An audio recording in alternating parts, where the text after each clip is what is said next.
Last Tuesday, Leo locked himself in a public toilet for 20 minutes to avoid saying his own name. True story, Leo? It was 23 minutes, and the hand dryer was very loud. A stranger just smiled and asked, "So, what do you do?" And my brain, poof. Poof. Like a magician's trick. But you're not a magician. No, I'm a man with a sticky note problem and a toilet hiding habit. Welcome to the English Corner, your daily dose of effortless English. I'm Tina. And I'm Leo. Today, we're talking about the scariest question in English. Tell me about yourself. We'll help you stop freezing, stop running to toilets, and start speaking like a real human, not a robot. Leo, you had a big plan 2 weeks ago, a community meetup. You wanted to network, meet people. What happened? I promised myself I'd practice introducing myself every day. But every evening, I wrote "tomorrow" on a neon pink sticky note with dancing sloths. Dancing sloths. Very motivational. They're slow and happy, like my progress. I stuck those notes everywhere. Fridge, mirror, even my phone. I named my phone Mr. Procrastinator. We argued a lot. Let me guess. You didn't practice. 0 times. Instead, I watched YouTube. Just a quick video on confidence. But one video led to another. And then... I ended up watching top 10 public speaking fails for 45 minutes. A man fainted. A wig flew off. I forgot why I opened the app. I whispered, "I hate you, Mr. Procrastinator." So, the big pre-meetup coffee. What happened? A woman smiled and asked, "So, what do you do?" My mind went blank. I mumbled something about butterflies. Then I said, "Excuse me," and ran to the toilet. Butterflies? I have a real phobia of butterflies. Lepidopterophobia. I used it as an excuse. But really, I was just terrified to speak. You locked yourself in a toilet because you couldn't say your own job. Yes. And the sticky note on my fridge just stared at me. Tomorrow. Always tomorrow. That's when I found you. And I said something that changed things. Confidence isn't a feeling you wait for. It's a voice that speaks while your knees are still shaking and lets your brain figure it out 3 seconds later. So I don't need to feel ready first? No. Action comes first. The feeling catches up. You thought you needed confidence to speak, but actually speaking builds confidence. That's like my sloth notes. They never moved.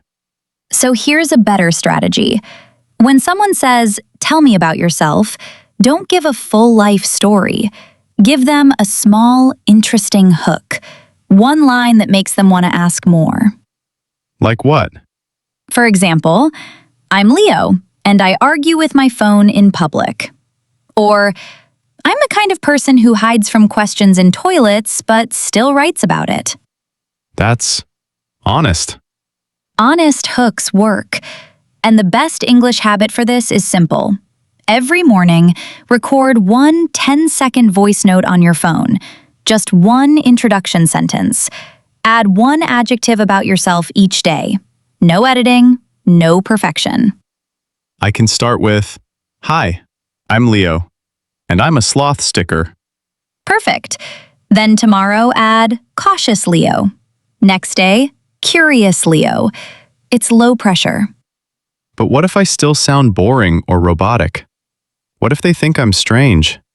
That's a barrier many learners face. They want to sound natural but end up like a job application. The secret is to use softening phrases. Softening phrases? Like tiny pillows for words? Exactly. Instead of "I am a teacher," you can say, "I work as a teacher, actually."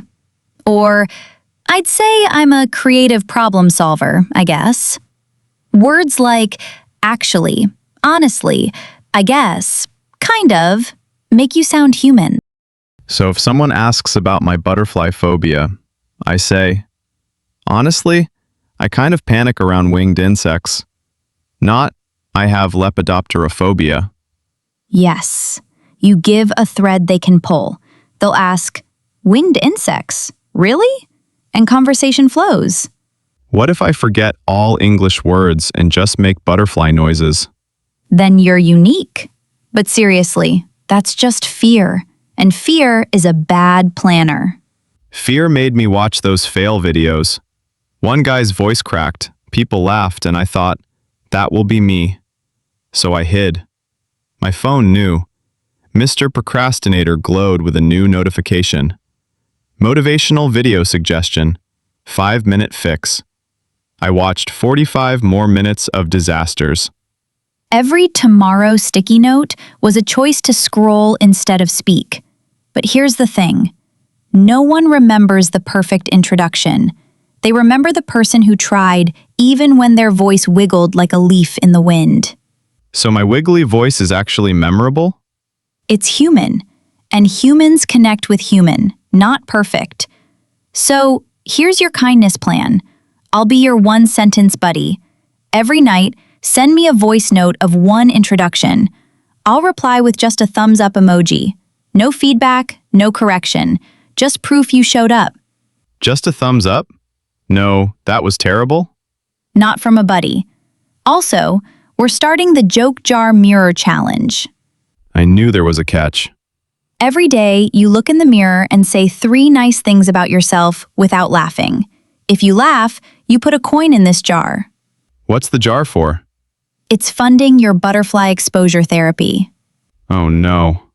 Try it now. Okay, mirror.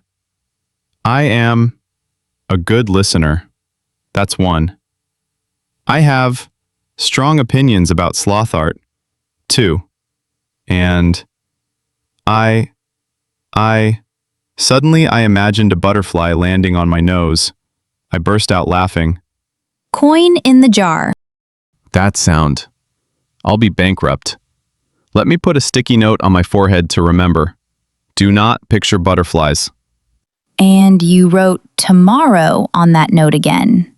Force of habit. But you know what? The bravest sentence in English has only 3 words. Let me try.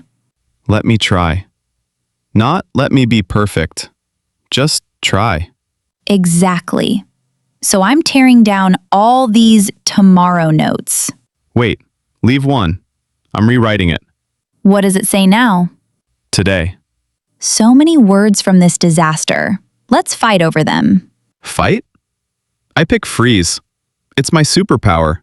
When I hear tell me about yourself, my brain stops. I freeze. But freeze is the problem. The solution is warm up. You don't start with a speech, you start with one sentence, and your brain warms up like a car in winter. So I go from freeze to warm up. But I also need a good introduction. That word gives me stress. It feels so formal. An introduction is just a small story. You said you argue with your phone. That's an introduction. But to be confident, I need to believe I can do it. Confidence feels miles away when I imagine that busy coffee shop. Confidence is not a destination. It's a byproduct of trying.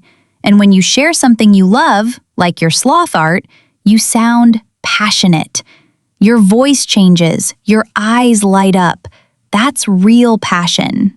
I am passionate about sloth stickers. So if I talk about that, I won't freeze?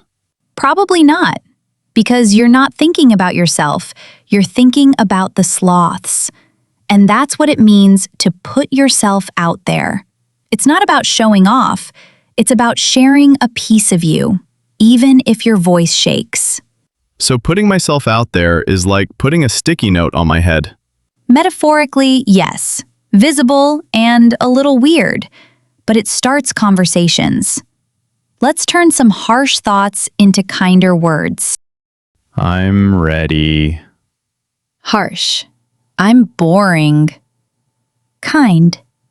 I have a quiet kind of interesting. Harsh. I always mess up introductions. Kind. Sometimes my introductions feel clumsy, but I'm learning. Harsh. My English is terrible. Kind. My English is growing, and I'm proud of my effort. Harsh. I have nothing to say. Kind. I'm still discovering what I want to share. Now it's your turn. In the comments, share one small human detail about yourself you'd tell a stranger. It can be a hobby, a weird habit, even a fear. Mine is, I'm Leo, and I argue with my phone about sticky notes. Beautiful. And remember the bravest sentence. Let me try. Keep trying. Keep showing up. You don't need to be perfect. This is Leo. And I'm Tina. You've been listening to The English Corner. See you next time.